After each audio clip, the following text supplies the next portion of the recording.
কাল কিয়ামতের দিনটা বড় ভয়ঙ্কর হবে, এত ভয়ঙ্কর বন্ধু। আমার নবী বলেছেন উলঙ্গ অবস্থায় মানুষগুলো হাসরের ময়দানে একত্রিত হবে রে।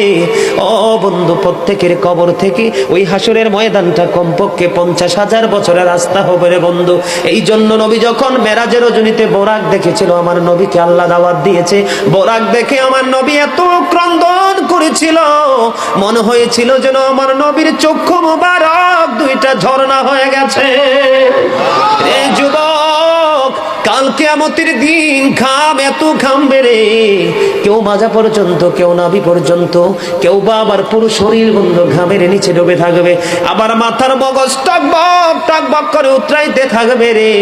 আল্লাহ বলেছেন লা ইয়ামুতু, people will not die that day, সেদিন মানুষ আর মরতে পারবে না। আল্লাহ বলেছেন ফিহা ওয়ালা ইয়াহইয়া, people will not be able to live that day, মানুষ সেদিন বাঁচতেও পারবে না। আবার আল্লাহ বলেছেন অমাহুম আনহা বিগাইবিন, people will not be able to escape that day, সেদিন মানুষ সেখান থেকে পালিয়ে যেতেও পারবো না রে। দুর্গাপুরের যুবক, হাদিস শরীফের মধ্যে এসেছে কাল কিয়ামতের দিন আল্লাহর আরশের ছায়া ছাড়া কোনো ছায়া থাকবে না।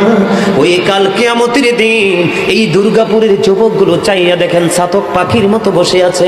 আমার কাছে এত সুন্দর লাগে রে যুবক, আমার হৃদয়টা ঠান্ডা হয়ে গেছে, কলিজা ছুঁয়ে গেছে তোমাদের উপস্থিতি এবং মনোযোগ।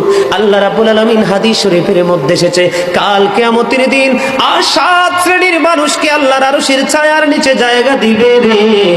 এর মধ্যে বিশাল একটা টিম থাকবে পৃথিবীর যুবকেরা। জোরে জোরে সুবহানাল্লাহ।